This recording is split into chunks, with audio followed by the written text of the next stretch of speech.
1982 সালের 24শে June British Airways flight 009 37,000 foot উচ্চতায় উঠছিল। তখনই হঠাৎ প্লেনের বাইরে উজ্জ্বল আলো ঝলমল করতে থাকে।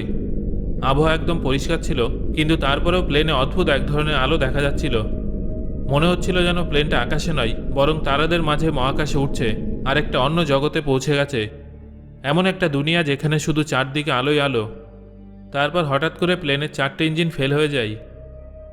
এই প্লেনটা কিভাবে একটা অন্য দুনিয়ায় চলে গিয়েছিল আর কিভাবে পাইলটের সাহসিকতা সবাইকে একটা নতুন জীবন ফিরিয়ে দিয়েছিল, সেই পুরো কাহিনীটাই আজকের এই ভিডিওতে আপনাদের জানাবো।